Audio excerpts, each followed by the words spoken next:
Hi friends, இன்றைக்கி என்ன செய்ய போகிறேன்னா சண்டே ஸ்பெஷலாக பிரியாணி தான் செய்ய போகிறேன். கொஞ்சம் நான் பிரியாணியை நல்லா ரோஸ்ட் பண்ணிட்டு இன்றைக்கி டிஃப்ரெண்ட்டாக டேஸ்ட்டாக செய்யலான்னு பிளான் பண்ணியிருக்கேன். வாங்க, அதுக்கு நான் பாஸ்மதி அரிசி 1/2 கிலோ எடுத்திருக்கேன். நல்லா பார்த்திங்கன்னா இதுமாரி உடையணும், அவ்வளோதான். இதை எடுத்து நம்ம இதுமாரி வாளியில் வடிகட்டிக்கலாம்.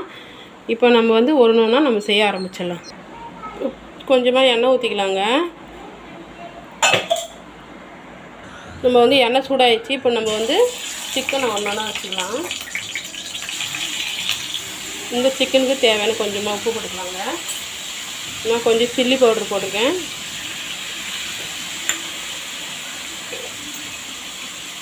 கொஞ்சமாக மஞ்சள்தூள். இது வேகிற டைமில் நம்ம மெயின் மசாலா ஒன்று ரெடி பண்ணிக்கலாம்.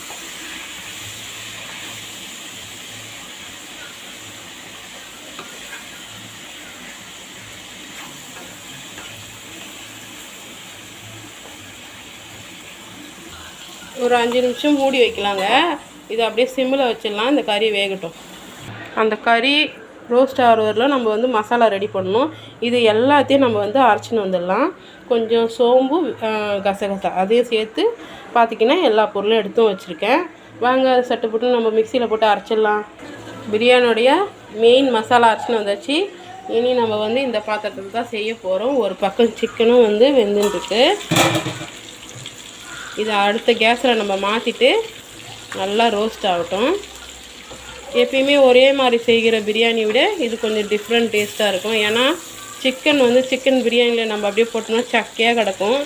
இதேமாரி செஞ்சு சாப்பிட்டு பாருங்கள். செம்ம டேஸ்ட்டாகவும் இருக்கும், டிஃப்ரெண்ட்டாகவும் இருக்கும். இப்போ நம்ம கொஞ்சமாக எண்ணெய் ஊற்றிக்கலாங்க. நான் 1/2 கிலோ அரிசி 1/2 கிலோ கறி எடுத்திருக்கேன். அதுக்கு நம்ம ஒரு 150 கிராம் எண்ணெய் எடுத்தால் சரியாக இருக்கும். ஏன்னா நம்ம நெய்யும் சேர்க்க போகிறோம். இப்போ பார்த்திங்கன்னா எண்ணெய் சூடாகட்டும். நம்ம அதுக்கப்புறம் நம்ம மசாலாவை இந்த எண்ணெயிலே வதக்குறோம். இதுக்கு பட்டை லவங்க எதுவுமே போட தேவையில்லை. ஏன்னா நம்ம எல்லாமே அரைச்சிருக்கோம். இப்போ எண்ணெய் சூடாகிருக்கும். நம்ம வெங்காயத்தை சேர்த்துக்கலாம்.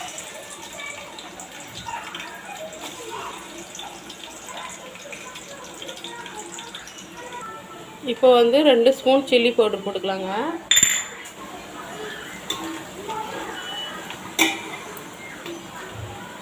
ஒரு கைப்பிடி கொத்தமல்லி, ஒரு 5-6 பச்சை மிளகாய். இப்போ நம்ம அரைச்சி வச்ச மசாலா.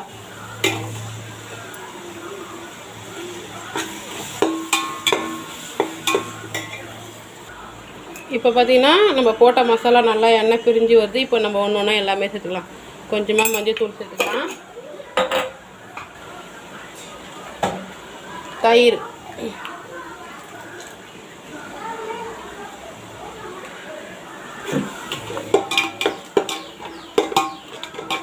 இது ஒரு 2 நிமிஷம் அப்படியே வதங்கட்டும் எண்ணெயோட.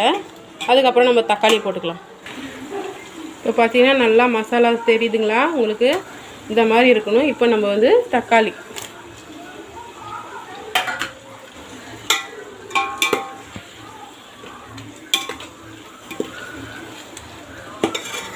இந்த மசாலாக்கு ஏற்ற மாதிரி கொஞ்சமாக உப்பு போட்டுக்கலாம். நம்ம சாப்பாடு வேகும் போது கொஞ்சம் போட்டிருக்கோம். இப்போயும் எல்லாமே உப்பு காரம்லாம் நம்ம இப்போயே பார்த்துடணும். ஏன்னா நம்ம லேயராக தான் சாப்பாடு போட போகிறோம். நல்லா எண்ணெய் பிரிஞ்சு வரட்டும். இந்த தக்காளி நல்லா குழஞ்சி வரட்டும்.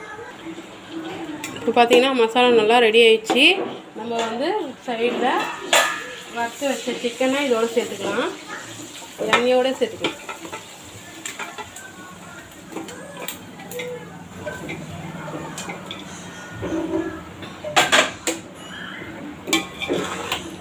இது தெரியுதுங்களா? நல்லா ரோஸ்ட் ஆகிருக்கு. அவ்வளோதான், நம்ம மசாலா சிக்கன் ரெடி. ஒரு 2 நிமிஷம் இந்த மசாலா அதோடு சேர்க்கும். நம்ம அது வரையிலும் வெயிட் பண்ணலாம். இப்போ நான் ஓப்பன் பண்ணியாச்சு. இப்போ நம்ம இந்த சாதத்தை கொஞ்சம் கொஞ்சமாக மேலாப்ப சேர்த்துக்கலாங்க.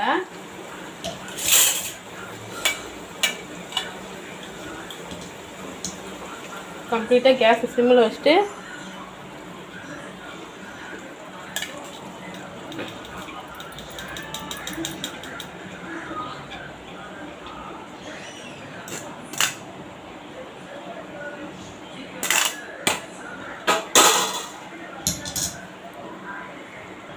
இது மேலே இப்போ லெமன் புழிஞ்சு விட்டுக்கலாம்.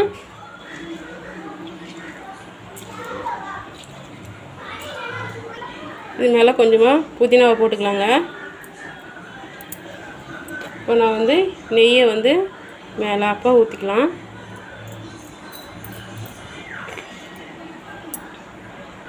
மூடி போட்டுக்கலாங்க. இது மாதிரி உரல் எதனா இருந்தால் உங்கள் வீட்டில் வெயிட்டான பொருளுங்க வச்சுங்க. இது வந்து நம்ம வந்து ஒரு 10 நிமிஷம் சிம்மிலேயே வேகட்டும். நம்ம அதுக்கப்புறம் பார்க்கலாம்.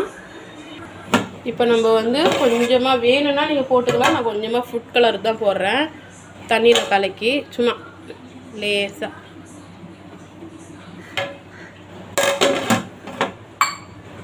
இது என்னோடய ஸ்டைலில் செய்கிறேன். பார்க்குறதுக்கு டேஸ்ட்டுக்கு ஹைதராபாத் தம் பிரியாணி மாதிரியே இருக்கும் டேஸ்டெல்லாம். நம்ம பிரியாணி சூப்பராக ரெடி ஆயிடுச்சுங்க. இப்போ நம்ம தம்மை ஓப்பன் பண்ணிட்டு பார்த்துடலாம். நம்ம வந்து தட்டில் கொடுக்க போகிறோன்னா இப்படி தான் கொடுக்கணும்.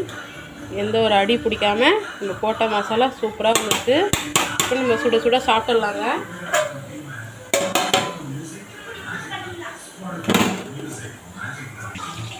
அவ்வளோதாங்க, நம்மளோட ரோஸ்ட் அண்ட் சிக்கன் பிரியாணி சூப்பராக ரெடி ஆகிடுச்சு. இது என்னோடய ஸ்டைலு. இதேமாரி நீங்களும் ட்ரை பண்ணி பாருங்கள். வீட்டுக்கு வர விருந்தடிக்கு இது மாதிரி டிஃப்ரெண்ட்டாக செஞ்சு கொடுங்க, அவங்களும் விரும்பி சாப்பிடுவாங்க. நான் அதோட இன்றைக்கி கொஞ்சம் எறா தொக்கு 65 லெக் பீஸோடு வச்சுருக்கேன். தயிர் பச்சடி, முட்டை, கொஞ்சம் சாப்பிட்டு முடிச்சோடனே வாழைப்பழம். அவ்வளோதாங்க. என்னோடய வீடியோ உங்களுக்கு பிடிச்சிருந்தா தொடர்ந்து சப்போர்ட் பண்ணுங்கள், லைக் பண்ணுங்கள், மறக்காமல் சேனலை சப்ஸ்கிரைப் கொடுங்க. தொடர்ந்து உங்களோட ஆதரவு எனக்கு கொடுங்க. பாய்ங்க.